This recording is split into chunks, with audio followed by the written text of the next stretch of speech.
Hello, everyone. For anyone that missed the composition lecture in week 4, it's pretty important because it's going to kind of follow you for the remainder of the quarter and also for the remainder of your art careers, should you choose to participate in one.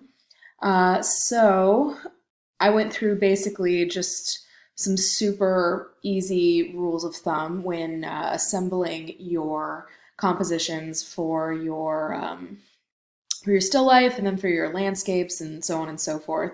There's a bunch of really easy rules to follow, and I'm not really going to be doing a demo with it, but I will be looking at a lot of key works of art to kind of identify how they decided to assemble a lot of them successfully.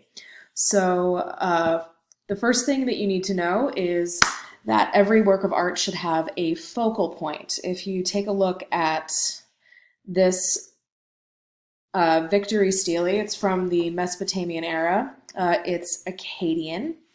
And, if you look at it, there's a pretty obvious focal point in this. If you take a few moments, you can kind of identify how they decided to create that focal point. So obviously the focal point here is the largest figure, the sort of god king, and he's almost as tall as the mountain, and he's also significantly larger than everyone else on this work of art. Also, another thing that the artist has done is they have not only made the king the largest, they've also placed him at the top, and no other figures are really surrounding him, so he has a lot of negative space, so he tends to stand out the most. But also, even if you go to look at any of the other figures, you'll notice that their gaze will redirect your eye back up to the victorious king. So this is just one of many ways to create a focal point. Obviously, a large form tends to have more visual weight than a smaller one.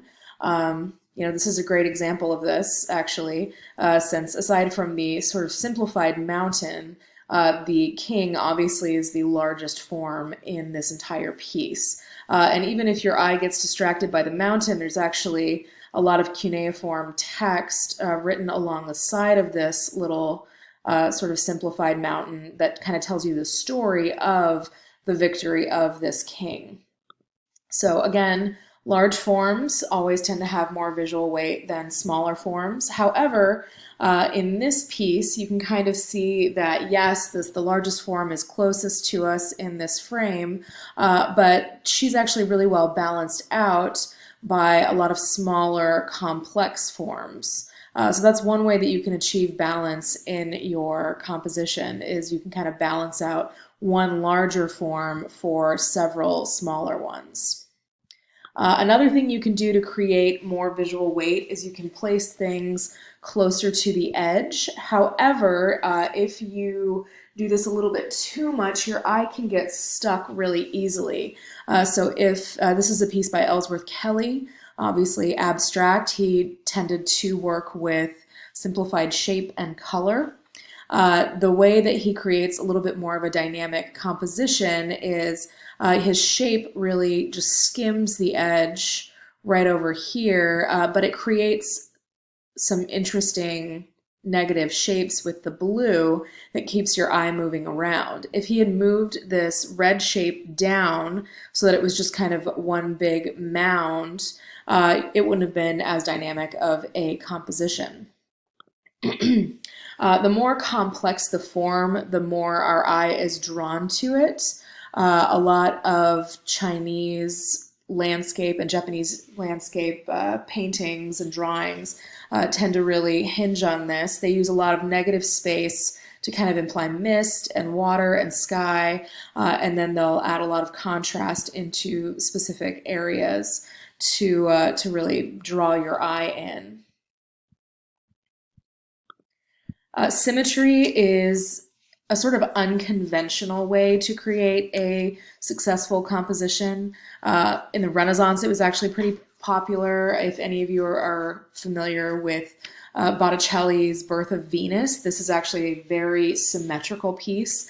This piece here, where Christ is giving the keys to St. Peter, this is also a very symmetrical piece. there's different things happening on either side, but you can sort of see it all hinges on the basilica in the middle, and then everything is very evenly balanced on either side. Similarly, in this painting by Diego Rivera, he's using the symmetry of the well-balanced calla lilies up top, along with the symmetry of this perfectly balanced figure holding the basket of calla lilies to kind of imply this perfect symmetry. Even in the two figures, even though they're, or actually it's three figures, even in the figures in the foreground here, even though they're different, they are also symmetrically balanced.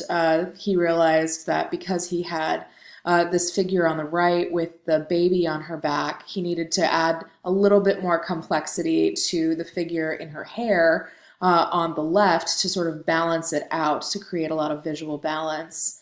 And then this piece by Iranian novelist and comic artist Marjane Satrapi, she obviously is using symmetry to kind of show a hierarchy within the family, and then also to kind of show us the progression of growing up in a different way.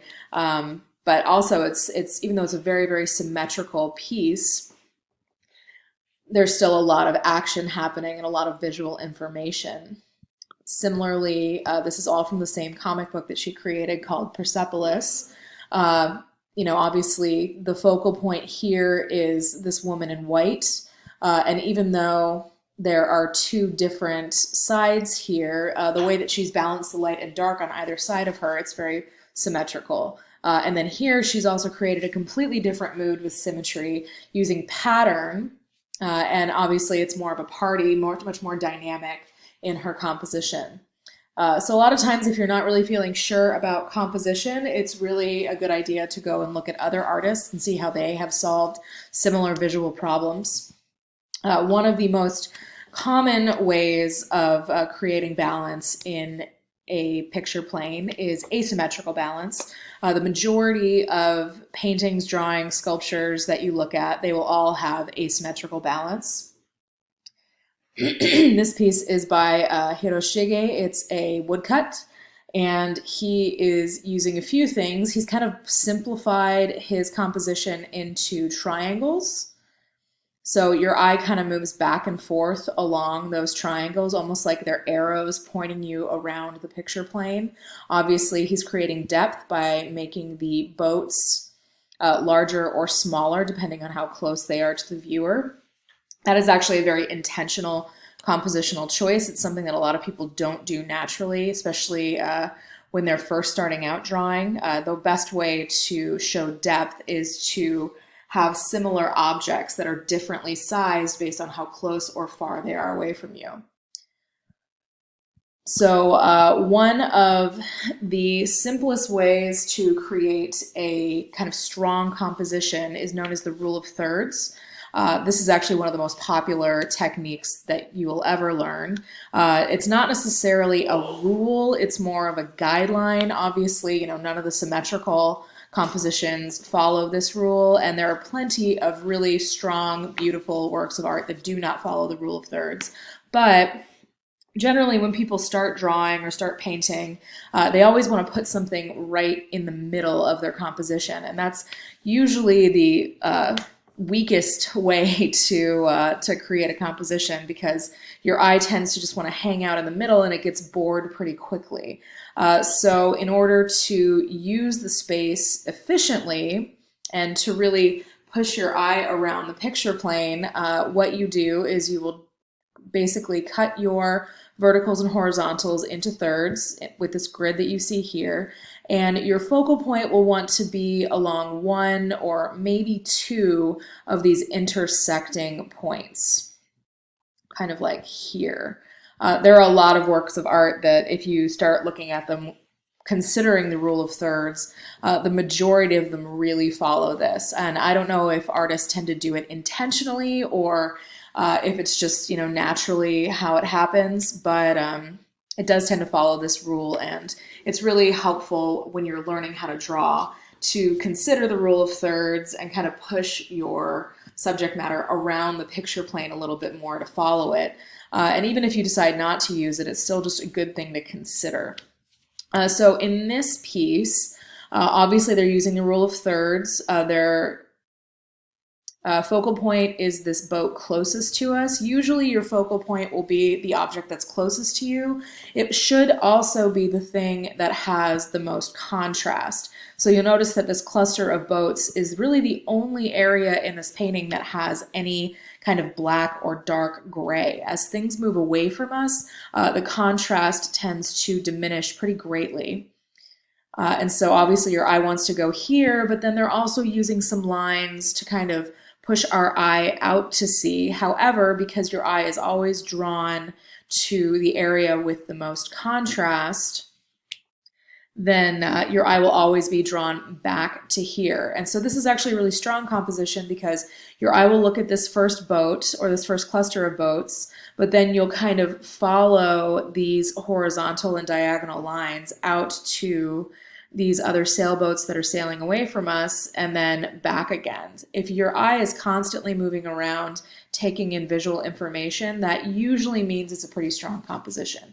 If your eye is getting stuck, especially if it's getting stuck along edges, that means that you might want to move some things around.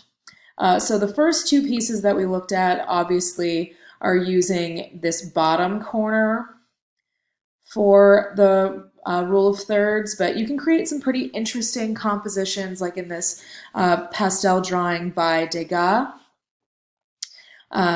by pushing everything up. So instead then you have a lot of negative space towards the bottom of the piece rather than towards the top. And you can see how it creates a pretty different kind of energy, forcing everything up. Another thing to keep in mind when you are creating your works of art, you really want to think about what your focal point is going to be. And then you really want to build your composition and your contrast around that. So obviously, your focal point shouldn't be the only thing in the picture. Everything that we've looked at so far, they have a few other things. He's got this little watering can, I think it is, over here, and then a lot of really beautifully handled texture in his negative space. This piece obviously has these gorgeous little simple sailboats flying away from us, floating away from us. And then this piece by Turner, he's got this outrageous sunset or sunrise happening, and then tons of really gorgeous things happening in the water away from the focal point.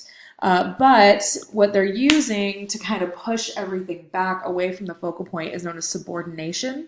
Basically, it's minimizing other compositional elements to bring attention to the focal point. And one of the best ways to do that is all of your lights and darks, or your lightest lights and your darkest darks, will be around your focal point.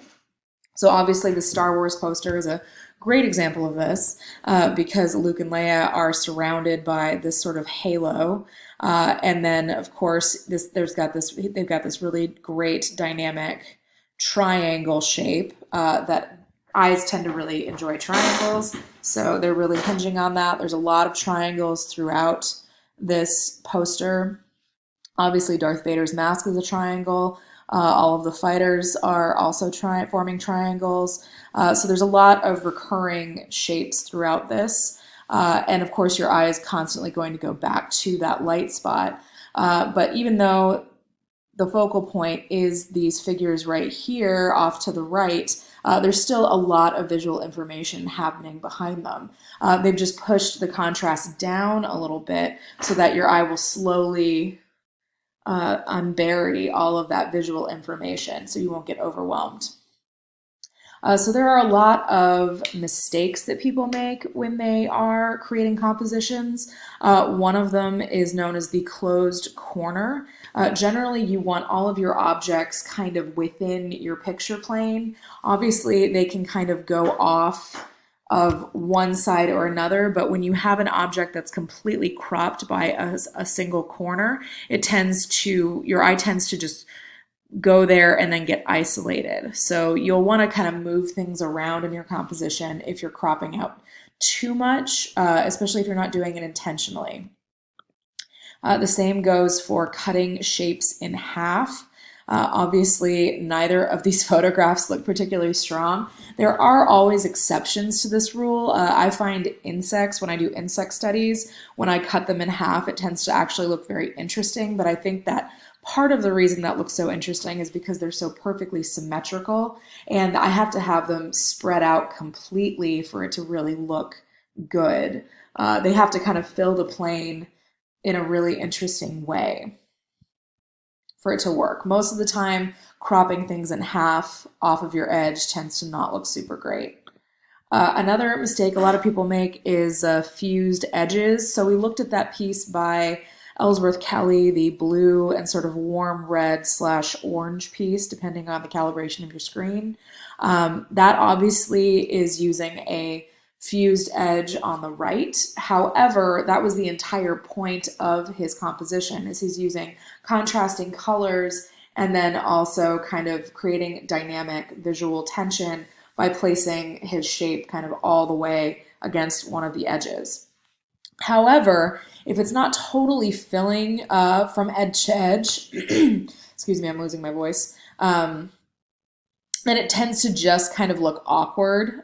So you can kind of see how this composition, if you cropped out this orange and maybe this lemon, the composition would have been a lot stronger. Or if you don't want to crop it up, you can just simply move those objects up a little bit to kind of make them look a little bit more interesting.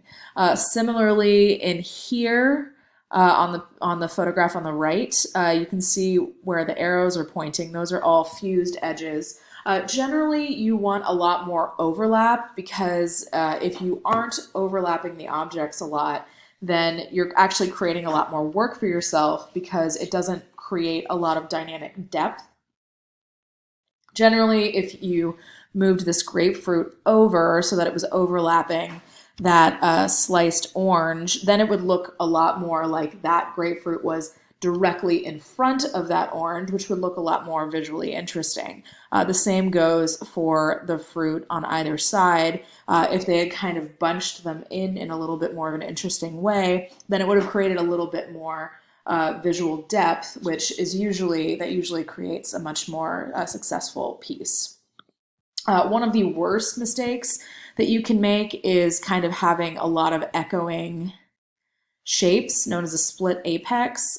So you can kind of see here that because the flag is lined up with the point of the chimney and also the point of the house, that everything kind of cuts, it basically kind of cuts a big vertical line in the middle of this picture. So you just really want to keep looking back and forth here. Also, the flag really gets lost in the entire composition, and it just doesn't look really good. Your eye doesn't really want to look at it. Like, I'm sure when this kind of pulled up, you were like, oh, I'm bored of this picture, because your eye doesn't really have anywhere to go.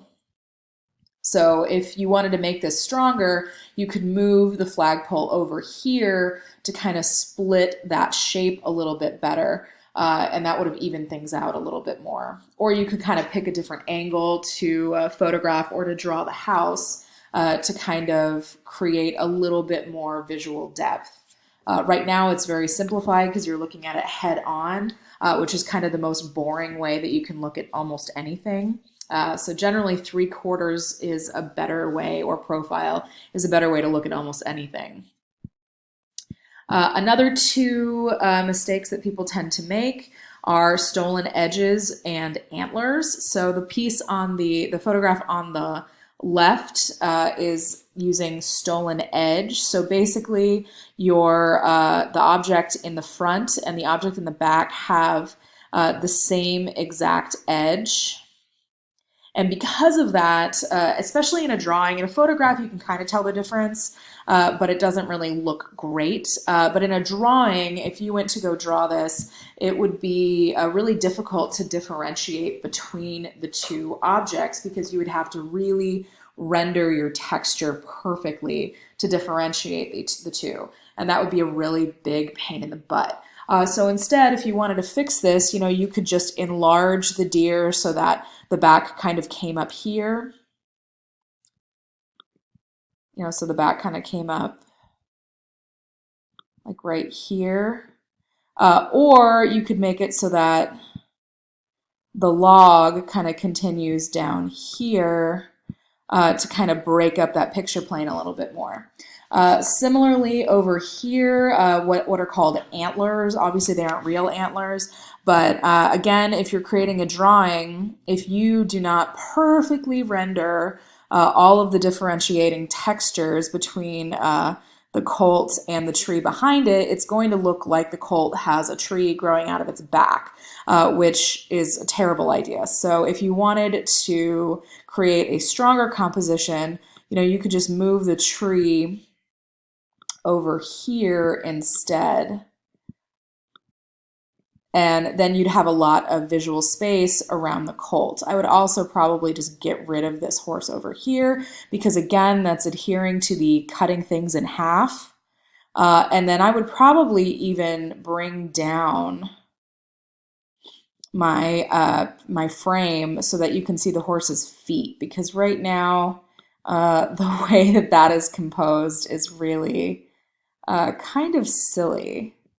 So you can kind of see, obviously it's weird because I drew it in red, but you can kind of see having that visual space kind of creates a better composition. So there are also a few exercises that you can do. Take that away. That can also help you consider composition. The really big thing with composition, obviously you don't have to follow all of these rules, but you should really be thinking about how you want to fill your picture plane. And then the larger you work, the really more intense that consideration needs to get. So there are a few exercises that you can do when you're doing your thumbnails, or even just when you're in your sketchbook. It really helps you kind of think about how to draw things differently, which is not intuitive for most people. One of the best ways to do that is a close-up, almost to the point of abstraction, for even just a single object. It's actually one of my favorite things to do because I really have to look at my objects in an entirely new way. The big thing that you want to take away from this, if you decide to do it, is you are really filling up your entire picture plane. If you have any negative space, it needs to be, maybe this. This one only has a single little peekaboo negative space piece. This one, it's maybe 5% of your drawing. Actually, probably even less than 5% of your drawing should be negative space. The entire picture plane really needs to be filled with your object, and actually, to make it really good, you should really only be seeing maybe 50% of your object, or less, because you've blown it up so much. Also, you have to put in a lot more visual information when you do that, and so it makes you really look at your object intensely. Another great thing to work with is pattern. Pattern is actually one of my favorite things for engaging negative space or space behind whatever objects I am drawing or painting. Matisse and Cezanne were both really into using pattern to create these really energetic backgrounds, and they often would use wallpaper or patterned cloth underneath their still lifes to really wake up their compositions.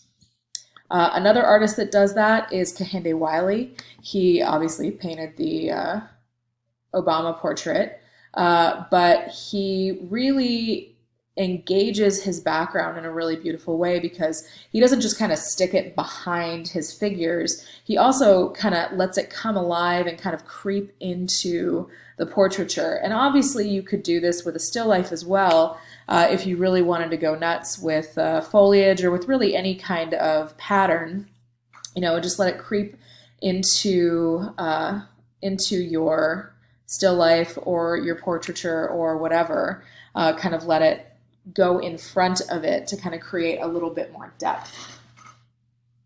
The last way to really explore composition is to choose your frame shape. So obviously So far, most of you have just been using squares or rectangles when doing your thumbnails, but you don't necessarily have to. You know, you could use a triangle, or you could use diamonds, or you could use an oval. There are a lot of different shapes that you can use, and then once you have that shape, you can actually break past the frame, which is a really lovely way to engage your picture plane. I would recommend, if you have a more simple composition, only breaking one or two edges of your picture plane. It tends to create a little bit more contrast.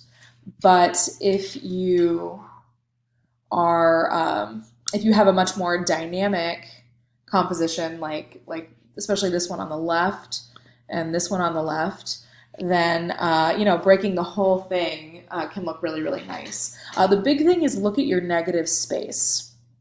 If you're creating interesting shapes, excuse me. If you're creating interesting shapes with your negative space, look at all of these gorgeous negative shapes, especially along the edges. That's usually what makes this exercise so successful, is kind of creating those little teeny tiny windows of negative space. So then if you have a much more complex still life or drawing in general, then obviously breaking a lot of the frame will make it super, super interesting. Just think of making sure that it's balanced. So that's it for composition. Hopefully this video will work. And if not, then I'll be uploading another one. But I will see you all in class, and we will utilize this in the week 5 project. All right, have a great week.